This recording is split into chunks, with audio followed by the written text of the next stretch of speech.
Santé. Bonjour. Pierre Saint-Arnaud. Bonjour. Claude Rioux. Bonjour. Bonjour, santé. Oui, bonjour. Catherine Brouillard. Bonjour. Santé. Bonjour. Bonjour.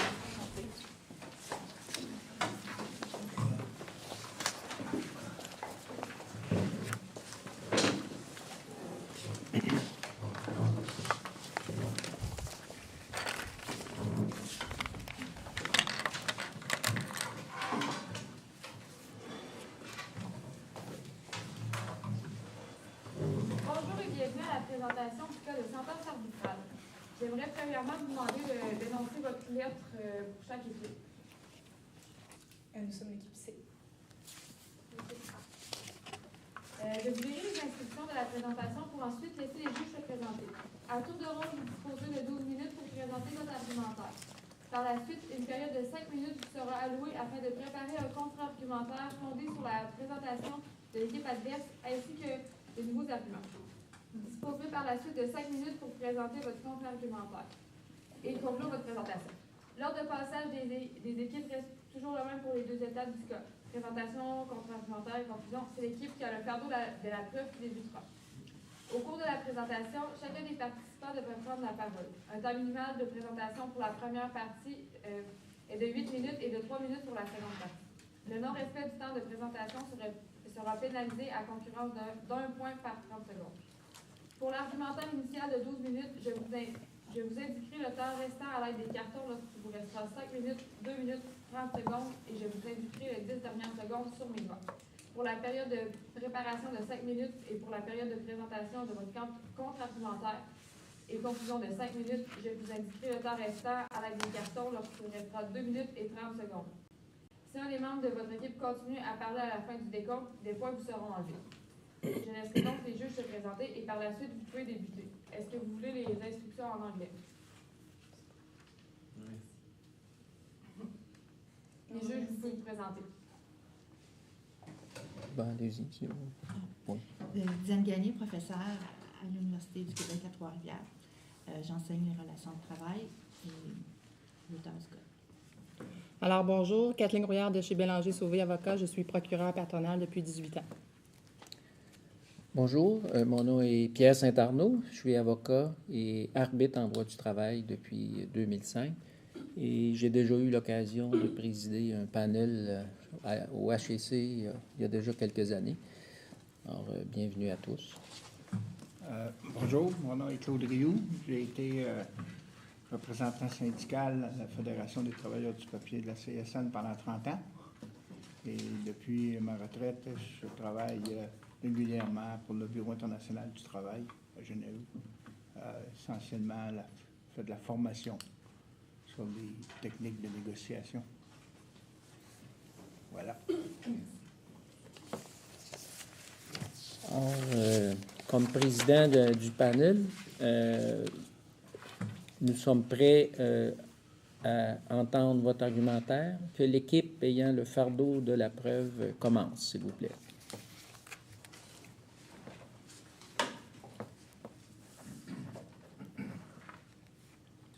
On vous écoute. Alors bonjour messieurs, dames les arbitres. Nous sommes ici pour représenter la partie patronale dans ce grief où Madame Gagnon nous accuse donc d'avoir violé la convention collective en lui refusant une promotion au poste de conductrice de chariot élévateur. Laissez-moi vous présenter mon équipe. Tout d'abord, Myriam Laqueal. Marie-Ève. Myriam Laqueal. Myriam, OK. Ariel Paquette et moi-même, Clara Brochard. Donc, nous sommes d'opinion que, de façon prépondérante, la preuve démontre que la décision de l'employeur de ne pas octroyer cette promotion était juste et raisonnable. Pour arriver à cette conclusion, notre argumentaire va se faire en deux parties. Tout d'abord, nous vous présenterons comment la décision de l'employeur était préventive en termes de santé et sécurité au travail. Et dans un second temps, nous vous montrerons comment cette décision n'était pas discriminatoire et donc que la partie patronale n'a pas violé la convention collective. Laissez-moi tout d'abord, avant de procéder à l'argumentaire, vous rappeler les faits qui ont conduit à ce grief. En décembre 2017, Madame Gagnon a postulé pour le poste de conductrice de chariot élévateur. Étant donné sa sourdité, Monsieur Clarence Dufour, directeur des ressources humaines de l'entreprise, s'est questionné sur sa capacité à occuper ce poste. Par la suite, il a convoqué donc le directeur de la santé et sécurité ainsi que le directeur qui s'occupe des entrepôts où Madame Gagnon travaille pour discuter ensemble de cette problématique. Après de longues discussions au cours de leur deuxième rencontre, et également après des recherches sur des sites gouvernementaux et auprès de firmes privées, ils en sont venus à la conclusion que Madame Gagnon n'était pas en mesure d'occuper ce poste car elle mettrait en péril la santé et la sécurité de ses collègues ainsi que sa propre santé et sécurité. Ainsi, le 22 décembre, une lettre lui a été envoyée pour lui faire parvenir la décision du comité de ne pas pouvoir accéder donc à ce poste de conductrice. Nous allons maintenant passer à l'argumentaire.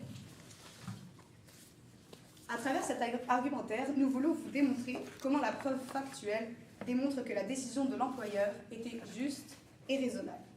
Commençons par démontrer que sa décision était préventive en termes de santé et sécurité afin que l'employeur puisse donc réaliser son devoir de préserver la sécurité de ses employés. Alors, selon l'article 20 de la loi sur la santé et la sécurité du travail, l'employeur a donc le devoir de protéger et de prévenir la santé et la sécurité de ses employés, donc de prendre les précautions et les mesures nécessaires. Or, dans notre cas, Madame Gagnon a une limitation physique, puisque donc elle a une surdité, ce qui lui empêcherait d'entendre des cris ou bien encore des appels d'urgence. Or, au poste de conductrice de chariot élévateur, il peut être possible de devoir reculer. Dans ce cas-là, il serait donc absolument nécessaire de pouvoir entendre si des cris ou un appel d'urgence, quelque chose qui révélerait un sentiment d'alarme pour arrêter la machine, c'est vraiment nécessaire qu'elle puisse l'entendre. Ainsi, M. Harvey et M. Robinchaud en ont conclu qu'il ne serait pas adéquat de lui octroyer ce poste-là, car elle mettrait en péril sa sécurité et sa santé, ainsi que celle de ses collègues. Finalement, notre dernier point est que le travailleur a également un devoir en tant qu'employé, donc un devoir de sécurité, de ne pas mettre sa propre sécurité ni celle de ses collègues en danger. Nous convenons que même si Madame Gagnon s'est jugée capable et en mesure d'assurer ce poste, elle n'est pas objective car elle assure que c'est son plus grand rêve d'accéder à ce poste et le seul qui lui donnerait donc la satisfaction nécessaire. Nous considérons donc qu'elle n'est pas objective sur sa capacité à réaliser son devoir et donc à ne pas mettre la santé et la sécurité de ses collègues en danger. Je vais laisser la parole à ma collègue qui va vous présenter des cas similaires qui vont venir appuyer notre argumentation. Alors, en effet, selon le premier cas tiré de la jurisprudence, qui est le cas Woodmark Services, les faits sont qu'il y avait deux caristes, donc un cariste et un conducteur de chariot élévateur, tel le poste convoité de Mme Gagnon. Le premier cariste, M. Tremblay, était sur le quai de chargement en bas avec son collègue, M. Cavana. Au moment où M. Tremblay, le premier cariste, termine son chargement, il indique par un son de klaxon que M. Michaud, un camionneur, peut descendre sur le quai de chargement pour faire son travail. Nous pouvons dire si M. Cavana, le deuxième cariste, a entendu le son du klaxon ou non. Par contre, M. Michaud est tout de même descendu en bas et puis, malheureusement, il est arrivé un accident malheureux. M. Michaud, le camionneur, s'est fait malheureusement écraser par le deuxième cariste, M. Cavana, dans cette situation. Donc, nous pouvons conclure que dans une situation où M. Cavana, un cariste qui avait toutes ses capacités et aucune limitation fonctionnelle, telle la surdité de Mme Gagnon, il a été incapable d'entendre le son où nous sommes en mesure de dire, et puis il est arrivé un accident malheureux. Donc, les risques sont d'autant plus probables si Mme Gagnon possède ce poste qu'il y ait des accidents comme ceux-ci. Le préjudice est donc réel. Toujours selon la jurisprudence, le deuxième cas, garderie Youpi, nous indique qu'une employée d'une garderie n'a pas été en mesure d'obtenir le poste d'éducatrice qu'elle convoitait puisqu'elle était dans l'incapacité de soulever des enfants. Donc, si l'on compare cette situation à la nôtre, où il y avait une limitation fonctionnelle pour l'employé et que celle-ci n'a pas obtenu le poste, les préjudices sont beaucoup plus grands dans la situation de Mme Gagnon, qui pourrait, elle, causer des accidents beaucoup plus graves, tels la mort, comme dans le cas présenté précédemment. Donc, le préjudice est d'autant plus grave. Voilà pourquoi, si l'employé de la garderie Youpi n'a pas obtenu le poste qu'elle convoitait, c'est-à-dire éducatrice de garderie, Mme Gagnon ne devrait pas recevoir le poste de conductrice de chariot élévateur.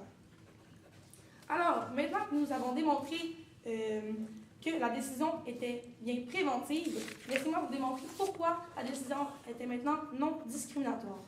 Donc, tel que stipulé dans la convention collective, article 10.17, les salariés incapables d'accomplir leur travail, notamment à cause d'une limitation fonctionnelle, dans le cas de Mme Gagnon, ici c'est la surdité, ils peuvent être exemptés de dispositions d'ancienneté.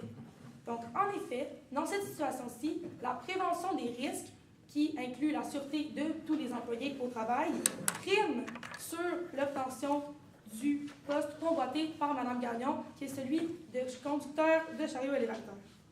Donc, voilà pourquoi il s'agit ici d'une mesure préventive et non d'une mesure qui est discriminatoire. Je passe maintenant la parole à ma collègue qui va poursuivre avec l'argument. Donc, merci Ariel. Mesdames et messieurs les arbitres, je vais continuer avec l'argumentaire. Eh bien, tel que stipulé dans la Commission des droits de la personne et des droits de la jeunesse, une obligation d'accommodement n'est pas nécessaire lorsqu'on parle de contraintes excessives. Qu'est-ce qu'une contrainte excessive? Elle est considérée comme excessive lorsqu'il y a une atteinte importante à la sûreté ou aux droits d'autrui. Dans notre cas, nous avons plusieurs preuves qui nous démontrent qu'il y a réelle atteinte à la sûreté, car nous n'avons jamais eu un individu qui occupe ce poste avec un handicap ou une limitation physique. Et donc, il est difficile pour nous d'évaluer les risques à ce sujet. De plus, selon les recherches sur les sites gouvernementaux et les firmes privées que M. Harvey, directeur de la santé et sécurité au travail, a effectué, il a démontré que les risques liés à une personne souffrant de surdité dans un emploi de charisme sont réels. Et donc, dans notre cas, un accommodement immédiat constituerait une contrainte excessive. Pour continuer, j'aimerais mentionner l'article 1375 du Code civil du Québec qui stipule que la bonne foi doit gouverner les conduites des parties dans un contrat. Et donc, encore une fois, M. Dufour, directeur des ressources humaines, a premièrement questionné l'application de Mme Gagnon à ce poste. Il a ensuite élaboré 2 rencontres avec des experts. Ensuite, il a effectué des recherches assez poussées à ce sujet. Puis, il y a soumission d'un programme d'élaboration, d'identification et de prévention des risques à ce sujet. Et donc, tous ces faits nous démontrent qu'en vérité, le refus de ce poste octroyé, qui aurait pu être octroyé à Mme Gagnon, n'était pas fait sous des motifs discriminatoires, mais bien sous des conduites de bonne foi. Et donc, laissez-moi continuer avec le syndicat de la partie patronale, le syndicat de la partie patronale, qui mentionne qu'on sert de prétexte de sécurité et santé lorsqu'on ne veut pas accommoder Mme Gagnon. Par ailleurs, j'aimerais mentionner qu'il relate le fait qu'après 12 ans de service, de loyauté, de bon dévouement, de bon travail, nous essayons de justifier l'injustifiable. Par ailleurs, j'aimerais mentionner le fait qu'elle n'a jamais occupé un poste similaire et donc, encore une fois, il n'est pas possible pour nous d'évaluer les risques car elle doit avoir des tâches différentes, des fonctions différentes et ainsi des capacités qui diffèrent tout de même.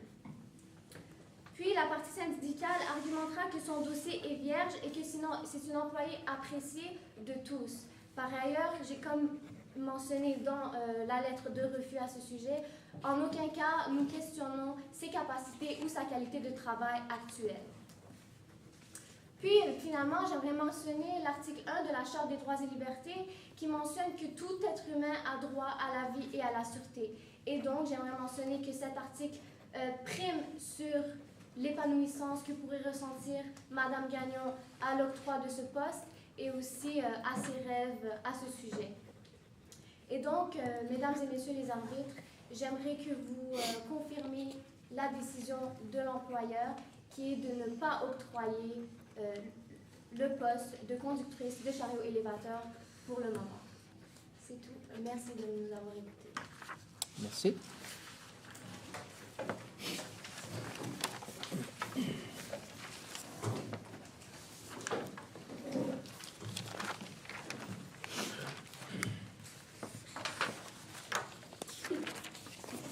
vous écoute.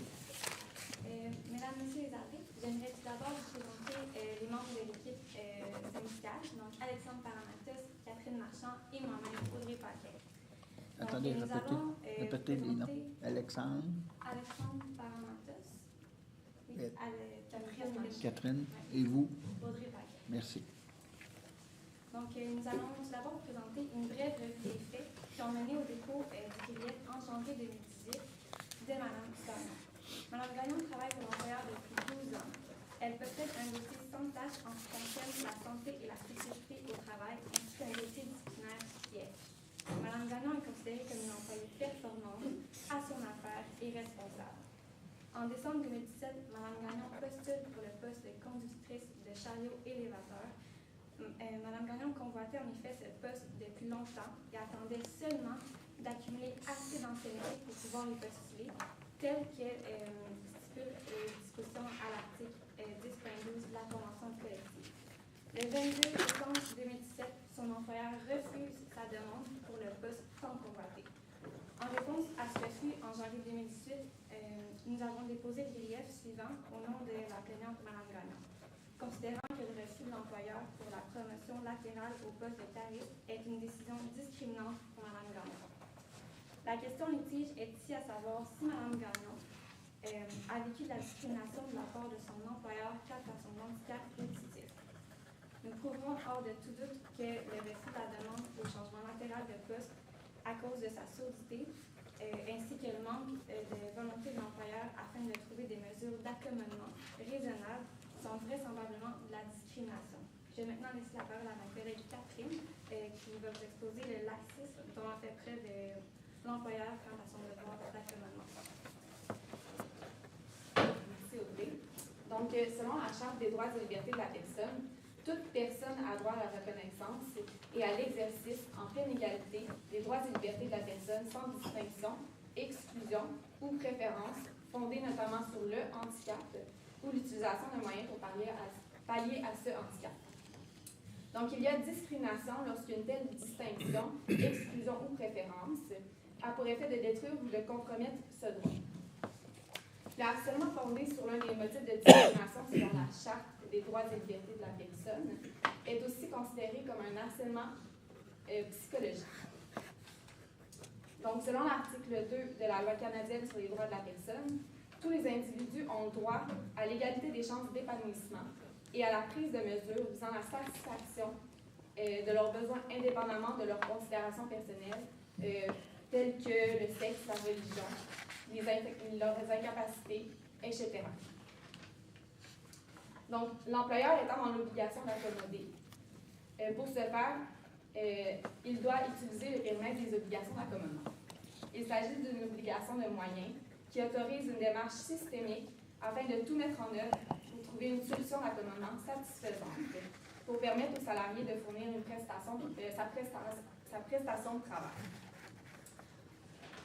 Donc, dans la jurisprudence, l'affaire Garon est une fameuse décision qui affirme le devoir d'accommodement de l'employeur. L'employeur doit faire preuve d'un réel effort afin de trouver des moyens d'accommodement. Or, dans l'espèce, un véritable moyen n'a pas été pris afin de trouver des mesures d'accommodement pour permettre à Mme Gagnon d'accéder au poste de conductrice de chariot élévateur. Mme Gagnon s'est vue refuser l'accès du poste de conductrice de chariot élévateur simplement à cause de sa surdité, ce qui caractérise un motif de discrimination prohibé par la loi. Je laisse mon collègue Alexandre vous présenter le reste de la preuve.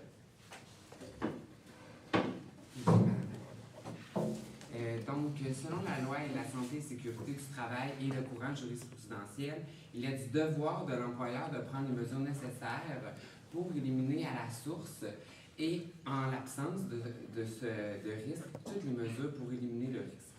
Dans le cas d'aujourd'hui, ça n'a pas été respecté, tel que mentionné par le grief. Selon l'article 20, alinéa 3 de la Convention collective, l'employeur s'est engagé mutuellement à fournir au comité santé et sécurité travail de l'entreprise toutes les informations nécessaires à l'égard de l'identification de tous les risques possibles dans l'entreprise. En fait, dans le cas présent, l'employeur n'a pas agi à titre de personne raisonnable en ayant fait défaut à son devoir d'identification des risques, et cela depuis maintes années. En fait, dans l'espèce, ce dernier, ni même le dossier de Mme Gagnon, n'ont informé le Comité Santé et Sécurité du travail de la condition même de l'handicap de Mme Gagnon. On peut considérer que Mme Gagnon, la salariée, a été victime de discrimination puisqu'aucune mesure n'a été prise pour adapter sa condition à son environnement de travail, à ses fonctions primaires au sein de l'entreprise. En fait, Mme Gagnon a dû formuler une demande de changement de travail, du moins appliquée sur le poste qu'elle espérait depuis si longtemps, qu'elle convoitait, pour qu'il y ait une remise en question de sa condition, de son handicap, qui est la surdité, et que ce soit évalué à titre de risque aux yeux de la partie patronale, chose qui n'avait pas été faite depuis les 12 dernières années. En fait, plusieurs facteurs atténuants ont été relevés dans l'analyse du cas. Mme Gagnon conduit notamment une automobile depuis 20 ans, 20 longues années, et détient un permis de conduire de classe 5 automobile. Elle fait même du vélo et dans les deux cas, elle a un dossier là, sans tâche, donc sans accident. Elle travaille pour l'employeur depuis 12 années. En fait, on pourrait même la considérer comme la doyenne au sein de son service. C'est celle qui détient le plus d'ancienneté, celle qui était destinée à ce poste, tel que mentionné par la convention collective, justement, qui prime l'ancienneté au sein de l'entreprise. Mme Gagnon a justement un dossier disciplinaire vierge et un excellent rendement chez l'employeur, malgré l'handicap dont elle fait mention et dont il a été respecté, mais qui n'obstrue pas ses activités de travail. Elle n'a jamais été mise au courant que son handicap actuel pourrait avoir une certaine contrainte dans son travail actuel, et ça a été seulement mis à la lumière lorsqu'elle a appliqué sur un autre poste. L'employeur n'a jamais mis en place de mesures spécifiques visant à protéger Mme Gagnon dans son poste actuel depuis les 12 dernières années, mais aussi tous les travailleurs de l'entrepôt, donc une bonne partie des travailleurs de la compagnie. En fait, cela laisse croire, monsieur et madame les arbitres, que la surdité de Mme Gagnon n'a jamais été un souci aux yeux de la partie patronale. Ça a toujours été quelque chose qui faisait partie intégrante du travail de Mme Gagnon, et ça n'a jamais affecté le rendement de cette dernière. En fait, aucune nouvelle mesure a été prise dans les 12 années de service continu de Mme Gagnon.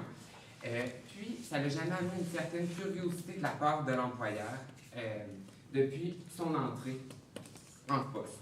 En fait, on juge qu'il y a discrimination flagrante, considérant que c'est un nouvel élément que la partie patronale apporte, considérant l'affectation désirée de Mme Gagnon sur le nouveau poste. Seulement, ça a été seulement apporté au moment qu'elle postule, alors que cela fait 12 ans qu'elle est en poste, et en 12 ans de service continu, en plus du même employeur. Donc, ça remet en poste, qu'est-ce que ça a fait? C'est que ça a remis en cause tout le processus SST chez l'employeur, quelque chose d'assez flagrant. Non seulement le cas de Mme Gagnon, mais le cas collectif de la gestion de la santé et sécurité au travail. Donc, on pourrait juger que Mme Gagnon est victime de cette remise en question de la SST chez l'employeur qui n'avait pas été faite, d'autant plus que l'entreprise existe maintenant depuis plus de 25 ans. C'est quand même quelque chose là, notable à considérer, sachant qu'il y a une certaine forme d'ancienneté de leur procédure. Qu'est-ce qu'on pourrait aussi noter, c'est que Mme Gagnon est toujours en risque dans son poste actuel, et il y a autant de risques dans le poste et dans les fonctions qu'elle occupe actuellement au sein de l'entreprise que dans le futur poste. On refuse le poste en raison de risques de santé et sécurité, mais ces risques ont-ils été contrôlés par l'employeur depuis les dernières années? La réponse est non. En fait, c'est bon pour Mme Gagnon, ce greffe. Et ce greffe est bon aussi pour le collectif de travail de l'entreprise qui pourrait amener une certaine remise en question de la gestion de la sécurité au travail de l'entreprise chez l'ensemble des travailleurs, mais aussi afin de respecter les devoirs de l'employeur qui est d'assurer l'intégrité physique, mais aussi psychique de ses employés. Merci, monsieur et madame. Merci. Donc, pour toutes ces raisons, madame et monsieur les arbitres, nous demandons à ce que l'employeur prenne les mesures nécessaires afin de cesser la discrimination qui a été faite à l'égard de madame Gagnon. Nous demandons également à l'employeur de verser des dommages punitifs et moraux en réponse à l'atteinte à la fierté, à l'estime de soi, ainsi qu'à l'épanouissement au travail de madame Gagnon. Merci. La période de 5 minutes peut maintenant commencer.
Oui, c'est ça, que le visage. C'est vrai que la première qui a parlé, c'est Clara.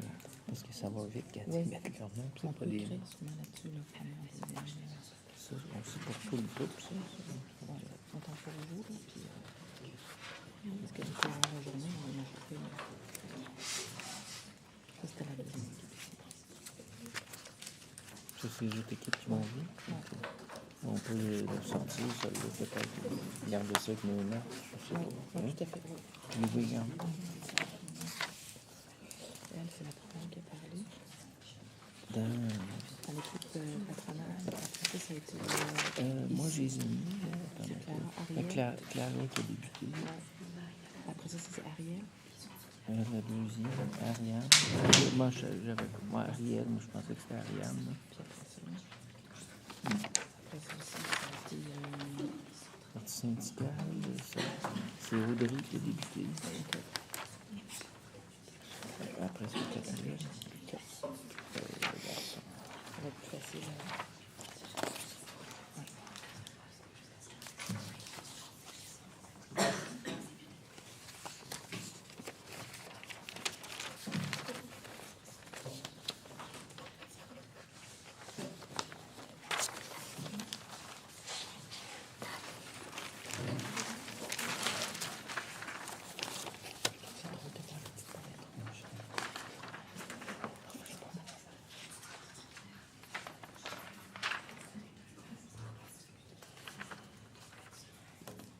Il reste 2 minutes.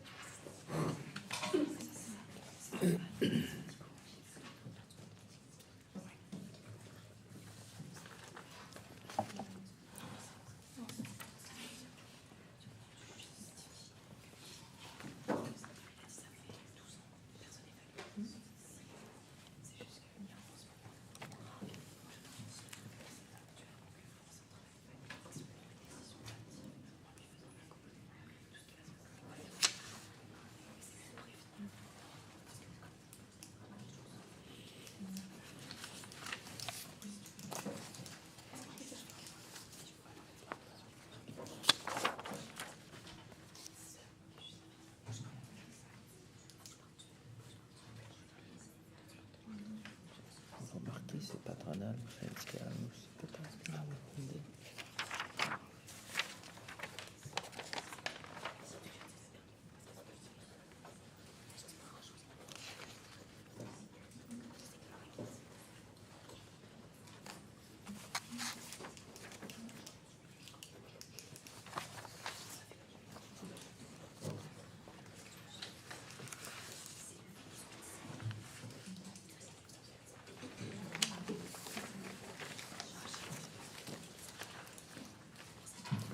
Ils ont numéroté par...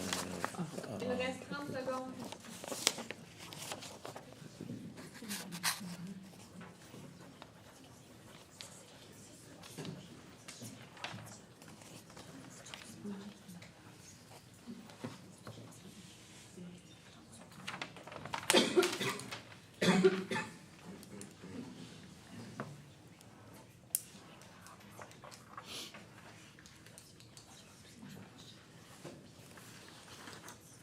La période est terminée.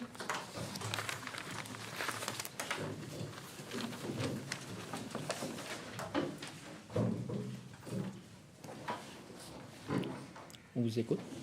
Alors merci beaucoup à la partie syndicale donc, pour cet argumentaire, c'était très intéressant. Nous aurions donc 4 points majeurs sur lesquels nous aimerions revenir.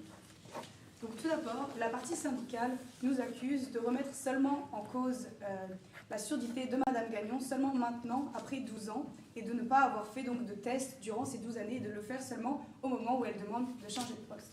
Cependant, pour accéder à ce genre d'emploi, à l'embauche, un test médical est forcément demandé. Donc la surdité de Madame Gagnon a été identifiée il y a 12 ans, et puisqu'elle occupe le même poste depuis 12 ans, nous n'allions pas remettre en cause ses capacités puisque ses fonctions n'ont pas changé. Si elle était capable de le faire il y a 12 ans, elle est probablement capable encore de le faire aujourd'hui. Cependant, elle vient aujourd'hui demander un nouveau poste avec des nouvelles exigences, des fonctions qu'elle n'a jamais occupées auparavant. Il est donc nécessaire et absolument raisonnable d'identifier si son handicap n'aurait pas donc plus de risques sur la santé et la sécurité des autres employés compte tenu de ces nouvelles fonctions qu'elle n'a jamais utilisées et occupées auparavant. Donc ce qu'il faut retenir ici, c'est que différents postes demandent différentes exigences et que c'est seulement après 12 ans qu'elle a demandé un différent poste et que donc nous avons dû reconsidérer sa surdité et les risques que cela pouvait avoir sur la santé et la sécurité de ses collègues. Donc, pour poursuivre, la partie syndicale a mentionné que Mme Gagnon possédait un permis de conduire et qu'elle conduisait avec une automobile et qu'elle n'avait pas effectué d'accident dans les dernières années. Par contre, il est simplement non comparable de comparer une automobile à un chariot élévateur, puisque selon l'article 256.33 des lois et sécurité au travail, la formation de cariste doit avoir un permis de conduire pour conduire un chariot élévateur, donc c'est seulement incomparable. De plus, la partie syndicale a soulevé le fait du manque de volonté de l'employeur d'offrir à Mme Gagnon des mesures d'accommodement. Par contre, nous considérons que l'employeur a considéré pleinement la mesure d'accommodement de Mme Gagnon et par le fait même, il veut la sécurité de tous ses employés. Donc, Mme Gagnon fait partie de tous les employés et nous voulons assurer la sécurité de tous. Donc, pour poursuivre, vous avez mentionné la Charte des droits et libertés. Vous avez mentionné le fait qu'il s'agissait d'un motif discriminatoire et qu'il pouvait s'agir même d'un harcèlement psychologique ou organisationnel. Dans ce cas, étant donné les faits que ceci peut affecter la santé et la sécurité, nous octroyons la tolérance zéro à ce sujet. Et de plus, un harcèlement ne fait simplement pas cas ici, car un harcèlement est un moyen ou des gestes répétés pour affecter l'estime d'une personne. Et dans notre cas, le directeur des ressources humaines ne connaissait à peine la plaignante, car justement, grâce à son dossier disciplinaire vierge. De plus, il a mentionné que vous avez mentionné que vous n'avez pas effectué des accommodations. Par ailleurs, nous ne pouvons pas évaluer les risques et donc, est-ce qu'on est censé attendre qu'un réel accident ait lieu? Nous préférons prévenir que guérir dans ce cas. Puis, parlons de l'épanouissement au niveau de ce poste. Encore une fois, j'aimerais mentionner que la Charte des droits et libertés, l'article 1, prime sur cette volonté de s'épanouir au sein de sa carrière. Donc, merci, mesdames et messieurs les dames. Merci.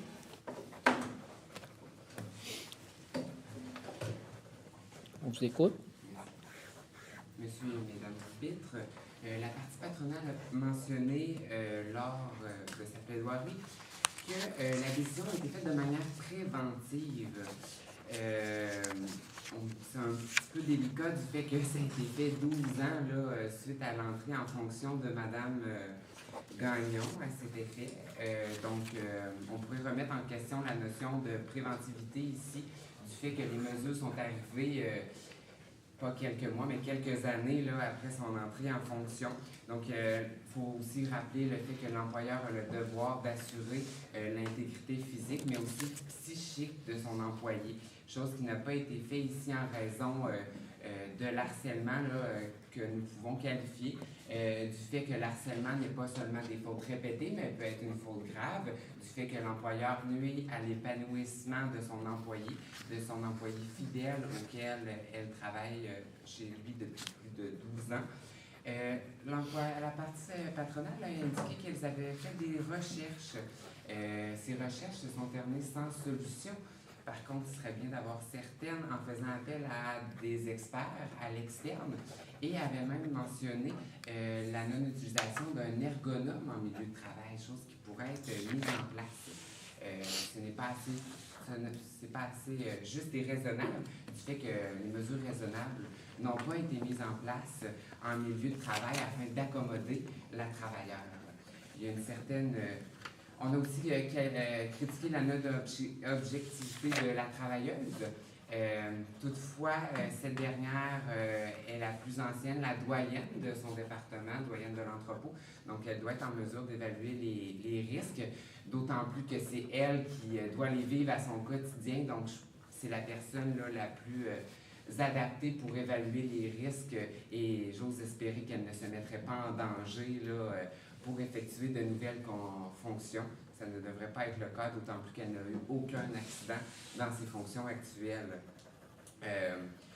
De plus, il y a une étude de la Société Dupont, justement, qui précise à cet effet que les personnes ayant une incapacité ont très souvent tendance à être plus attentives à la sécurité, puis à prendre plus à cœur les risques et à être plus soucieux, mais aussi plus à cœur les politiques de l'entreprise, chose que Mme Gagnon fait, notamment en ayant attendu d'avoir la compétence et en fait l'ancienneté nécessaire, telle que stipulée par la convention collective, pour appliquer sur le poste de conductrice de chariot élévateur. Il n'y a eu aucun accident non plus. Puis, il n'y a eu aucun test de mentionné là, par la partie patronale. Et de plus, on peut se remettre à la convention collective qui donne un délai de grâce de 10 jours à l'employé pour effectuer les nouvelles fonctions. Donc, on n'a même pas donné la chance au coureur là, de faire ses preuves. Oui, on pourrait mentionner que la formation est obligatoire, mais c'est une formation qui pourrait être prodiguée là, par l'employeur. Ça a été aussi mentionné par l'employeur que Mme Gagnon là, pourrait reculer sur quelqu'un et la personne, et elle ne pourrait pas l'entendre. Par contre, Mme Gagnon là, prend toutes les précautions nécessaires et d'autant plus en regard de l'étude prémentionnée, elle fera encore plus attention. Là, elle n'est pas aveugle dans le cas ici, donc elle voit ses alentours.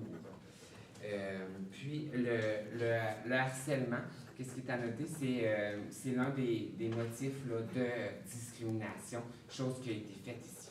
Merci. Merci. Merci aux deux équipes. Merci.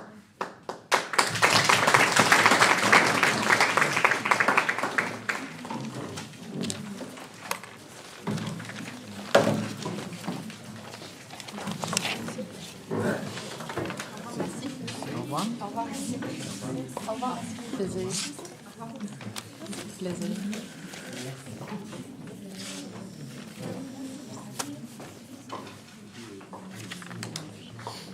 Un plaisir. Merci, au revoir.